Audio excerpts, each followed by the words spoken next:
questioning and rejecting me. And so that's kind of the idea. Same type of situation here. And he said, fools come to you. And here he seems to be addressing more the congregation, the larger part of the congregation. Remember, there's a faction that is anti-Paul. But obviously they were, to some extent, influencing the others. Because it seems like here he's saying, you suffer fools gladly. Fools, there would seem to be a reference to those anti-Paul people.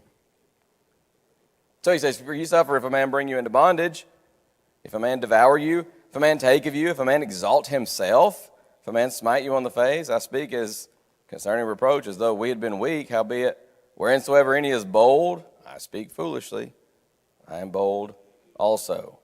So he says, okay, so you want to compare credentials. Are they Hebrews? So am I. Are they Israelites? So am I. Are they the seed of Abraham? So am I. Well, here may be people that would say, well, does he really even have any kind of heritage? And he says, oh, yeah, I'll talk heritage with you. It's kind of like, I used to, in fact, I've told some of you all here, but when I first, and if any of you ever met Curtis Cates, he was a director of the preaching school at Memphis when I went through there. And Brother Cates was just as country and down-to-earth a person as you would ever meet. And a lot of people would talk to him, and they would hear the southern accent and how just he never, and in fact, even in his preaching, it was not flowery. It was not big, complicated words or concepts. And sometimes people would think he was some kind of a simpleton. And the man was brilliant. I mean, his mind was sharp. And he had, I think, a PhD in education, just so, very highly educated from a secular standpoint. But also, he was just a knowledgeable person. His knowledge of the Word, his knowledge of so many different things. But just an amazing fellow. And so, I don't know, maybe people thought, some of these folks thought they could get away with that with Paul, like, oh, they kind of put down, is he really, who is this guy? Claims to be, I don't know. But he says, we'll compare credentials. Are they ministers of Christ? Picking up at verse 23. I speak as a fool, I am more. In labors more abundant, in stripes above measure, in prisons more frequent, in deaths oft. So now he's going to get into the actual, some of the specifics of the sufferings. You have the reality of his sufferings, and of course the irony here, as we've pointed out numerous times before with Paul, is that here is a man who was the persecutor, and now he becomes the persecuted. But he never complains about it. And he only even mentions it here because he feels compelled to do so, to show them, trying to convince these brethren, hey, I really do. I'm concerned about you. And not just you, other Christians as well. I'm concerned about souls, period.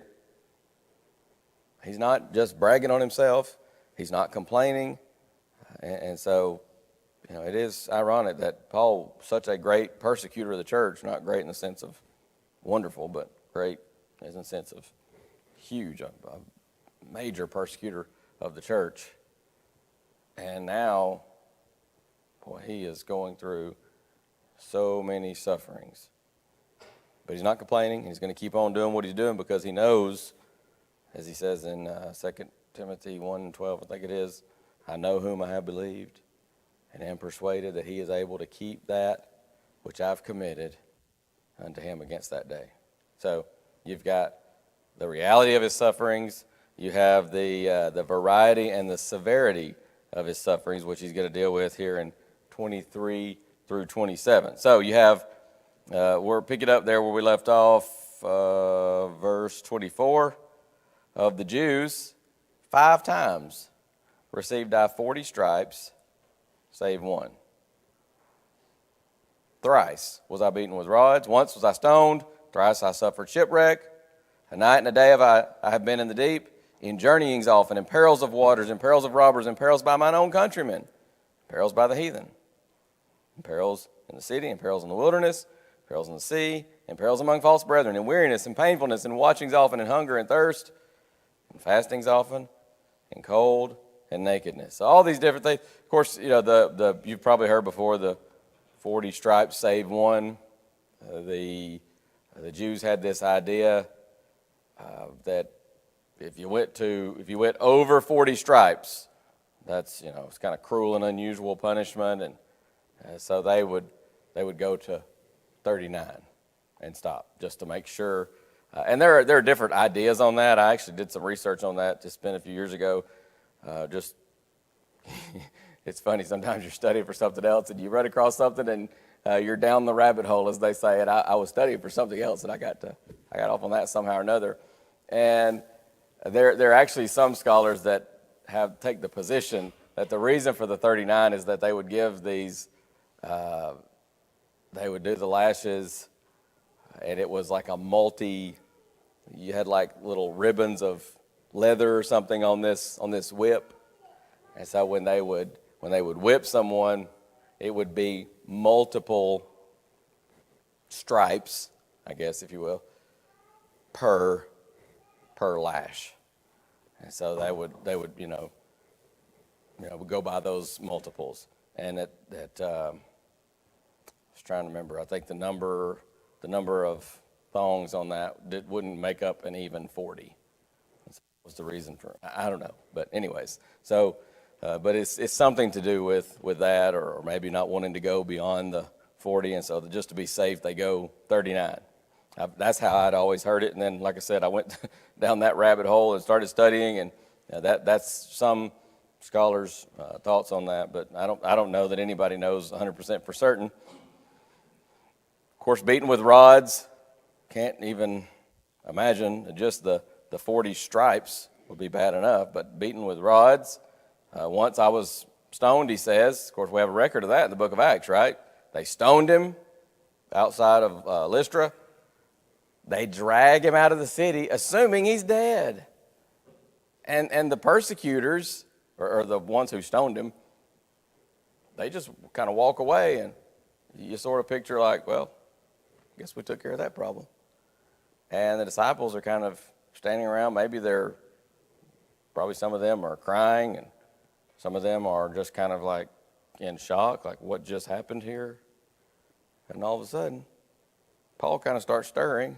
I don't know, maybe he'd been unconscious, and he gets up. I mean, every time I read that account, I'm like, wow, what must that have been like for them, not just for Paul, but for them as they're sitting there watching, and the guy you just assume has died, he gets up, and he says, I'm going back into the city. And that's another thing that I can't even picture. It's kind of like, excuse me, you're going where? That's where they just, you kind of wonder if some of them are going like, one of those rocks got him in the head too hard. I mean, he's got some serious brain damage. He wants to go back into the city. But that's what he does. And so once he says he was stoned, and we have an account of that, of course. Thrice I suffered shipwreck. We have an account of one of those in the book of Acts. A night and a day I've been in the deep. It seems to be connected to the shipwreck. We're just out there, a night and a day. We know he was in the deep in the sense of being on a ship for much more than that. Even the account in Acts 27 is longer than that. So it seems to be like maybe thrown off the ship or whatever, but he's just out there kind of hoping and praying the sharks don't get him or whatever. Again, yikes. I can't even imagine that. That would be terrifying. Journeying is often, and then he talks about perils of waters. Robbers were always a concern. It was a lot better in the Roman times because of Roman, Pax Romanus and the Roman peace, but there were still robbers. Perils by mine own countrymen. You talk about an understatement. That was one of the biggest perils for Paul. His own countrymen, his kinsmen according to the flesh. They seemed like they were always after him. But it wasn't just them. Perils by the heathen. These would be non-Christians. Well, if he goes into the city, perils in the city. Well, I'll just go out into the country, in the wilderness. No, perils in the wilderness as well. Perils in the sea. Maybe I'll just go sailing and get away from no. Still perils. Perils among false brethren. I mean, everywhere he goes, he's just facing difficulty. And that's not to say that there were not good times in with that as well. And don't mistake that. This is not Paul whining. This is not him saying, oh, woe is me, there's nothing good in my life. Again, remember the context. He's saying, you've compelled me. You want to talk about who's done what for the Lord? I can tell you about some stuff I've been through. Weariness, painfulness, watchings. The idea seems to be the idea there. Watching, like in the sense of, you don't know, you're watching your back, we might say, kind of like you can't sleep, you can't rest, you can't be at peace because you're constantly like, who's, maybe you're in this city and you're wondering, are there false Jewish brethren here trying to get me? Are there heathen here trying to get me? Sometimes once it was Demetrius, the silversmith with the Diana, little idols. So it's like, seems to be in reference there to just constantly having to watch your back. No peace. Hunger, thirst. Fastings often. You also saw a lot of conversions. But yes. You're saying, because I know when I'm going over all this, this is just so sad. But then we overlook all those multitude of people that are believing. Yeah. And I think that's, I've done that before myself. I know at least reading it myself, but maybe even teaching it before, where you get to this section, and sometimes even talking about Paul in general, and we kind of almost sound like, what a pathetic, miserable life Paul had. And listen, make no mistake, Paul had more than his share of difficulty and suffering. But this was a man that he would have told you himself, if he could stand here right now, he'd say, I'd do it all again in a heartbeat to attain that reward. And as Ms. Tammy pointed out, think of the conversions he saw and helped bring about through studying, through preaching, through encouragement. Think about watching a young man like Timothy, a young man like Titus, take up the mantle, knowing that he's nearing death, and he writes to Timothy and, essentially is saying to him, I'm about to leave this earth and I'm passing the torch. And I'm passing it to you among others because I know you're up for the task and you're going to go, 2 Timothy 2:2, you're going to train others and they're going to teach others. And so, Paul's life was not just all gloom and doom and misery. Nobody likes to suffer, but it's just like in our own lives. We all have our challenges. We deal with, it may be health, it may be external circumstances, emotional, whatever. But there's a lot of joy in there as well. In fact, Jesus uses the illustration of a woman when she's in labor. That's no fun. It's quite painful and agonizing. But he says what? When that child's brought into the world, it's like all that it's just forgotten. And it's not that she forgets about it in the sense of, I don't even remember what that was like. Most women can, you ask them, they can say, I remember that was, difficult labor, especially if you had difficulty with that labor. But having that child, it's like, wow, okay. And that's sort of how Paul was. Yes, sir. If you could ask Paul a question, was all his suffering worth it? You know the answer. I mean, there's no doubt by your fruit you'll know about what is reported about Paul. We know. He loved Christ supremely.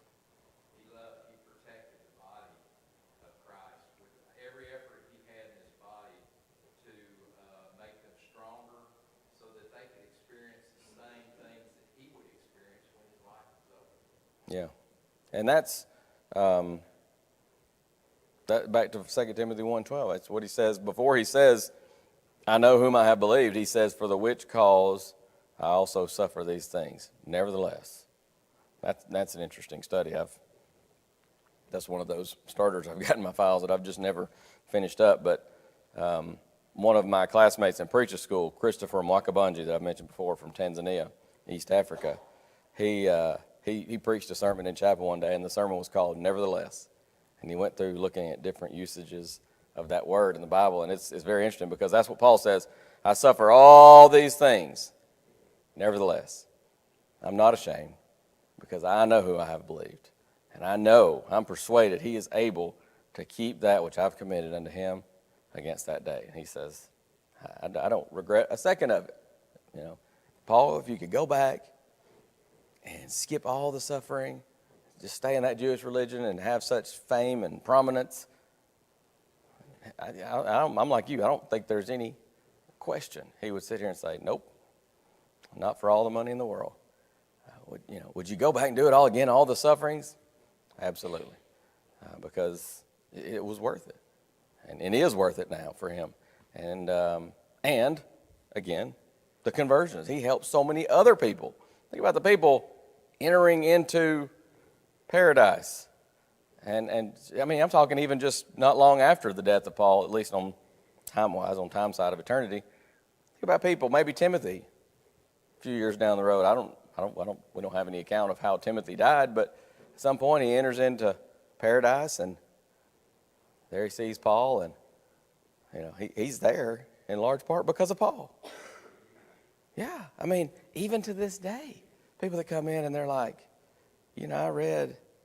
I was reading what you wrote in Romans about the gospel and the power of the gospel, and man, there was a preacher and he preached it, and it just became so clear. People to this day are still being ushered into paradise, and no doubt looking up Paul and saying, I'm here partially because of you. And so, yeah, there's no question.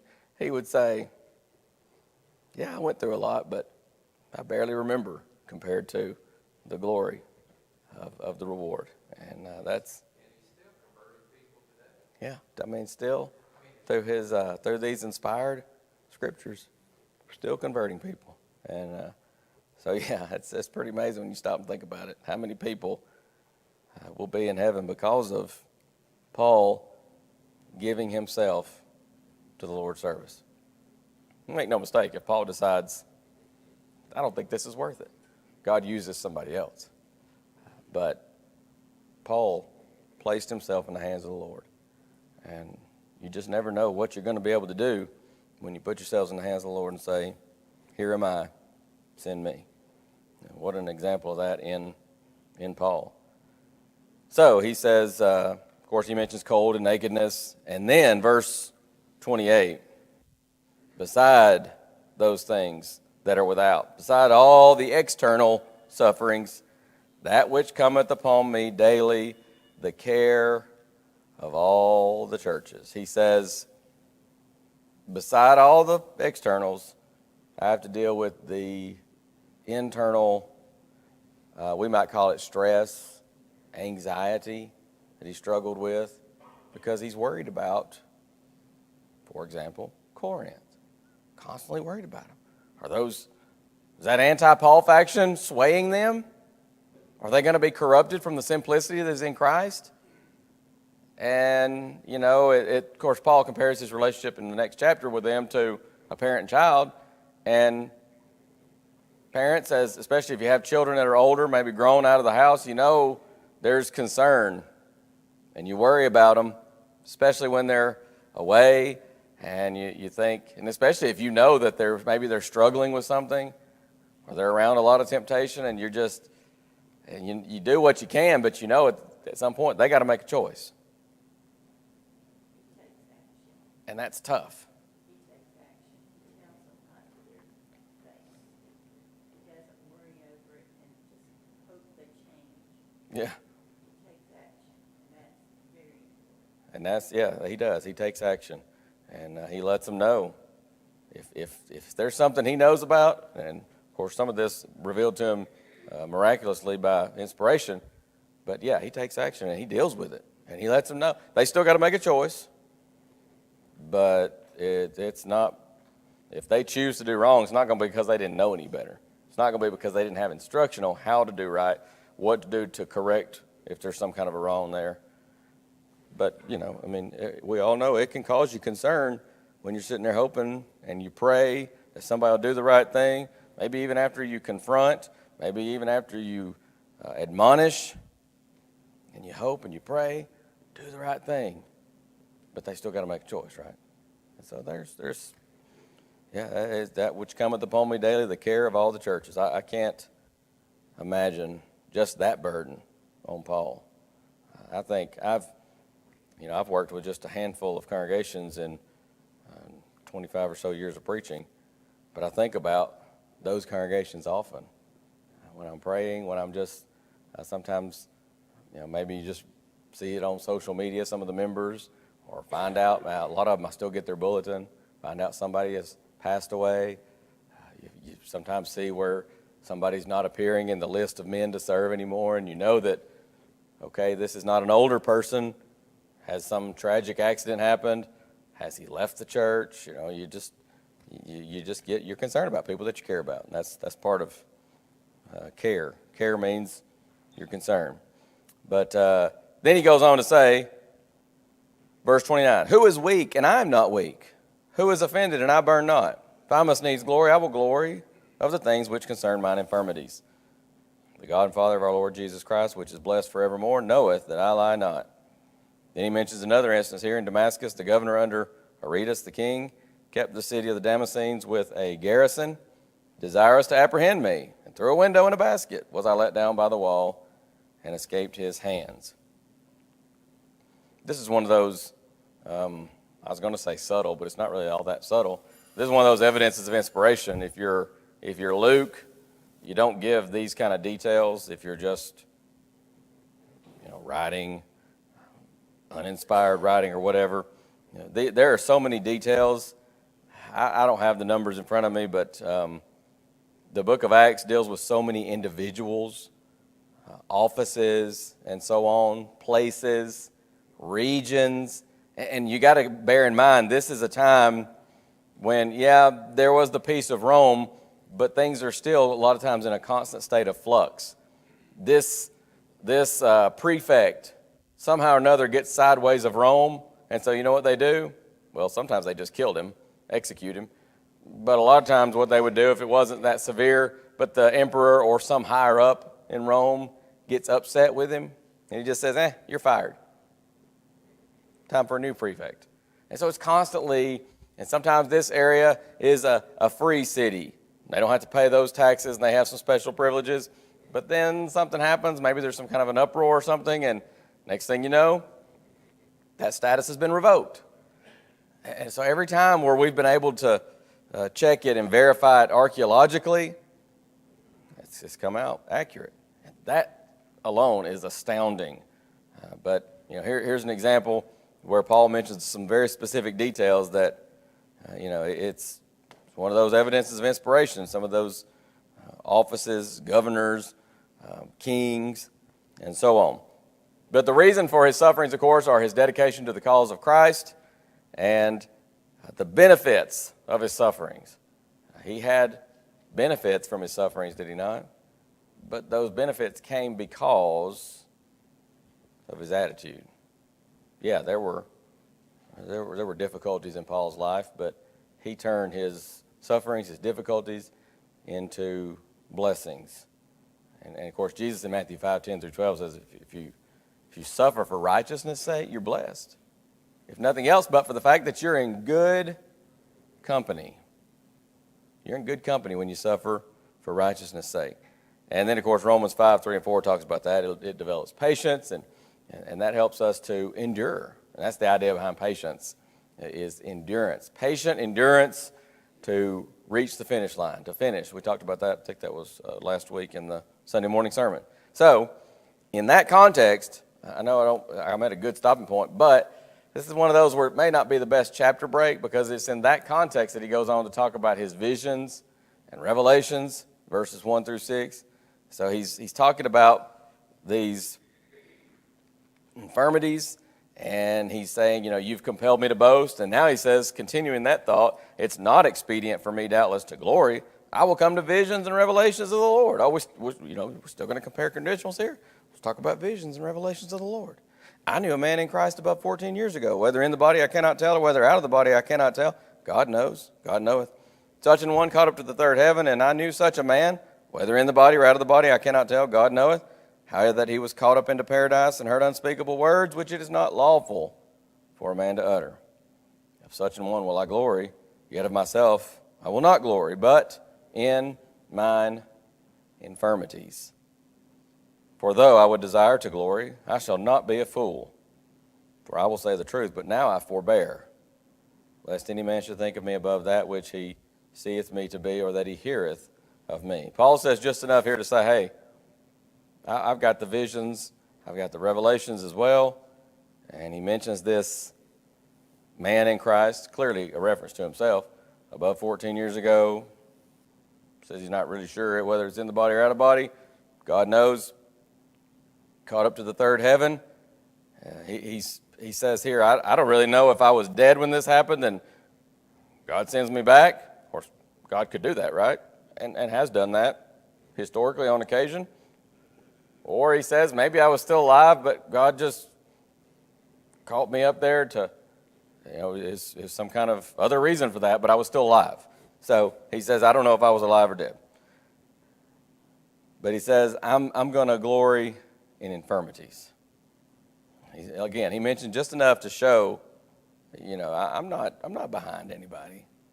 I've suffered as much or more than anyone, especially compared to these false teachers, this anti-Paul faction. He says, I've had visions. I've had revelation. We could talk about that, but he said, I'm not going to get into all that. Just enough, again, to sort of, we might use the expression, prove his case. So here are the other high points of chapter 12. He's going to deal with the thorn in the flesh, of course, glory and infirmities for Jesus' sake, 7 through 10, the signs of an apostle, 11 through 13, to spend and to be spent for them, 14 through 21. But so after pointing out his ancestry and sufferings, he's going to turn to the visions and revelations from the Lord. And again, it's clearly a reference to himself. And we'll have a couple more remarks about that, but I did want to at least introduce that thought because, as I said, it's really connected with the end of chapter 11. So, again, we'll come back and have a couple more thoughts on this first 6 verses. Continue on into chapter 12. As I said, we're quickly winding down our study here of 2 Corinthians. Thank y'all very much, and we'll have a break before worship this morning.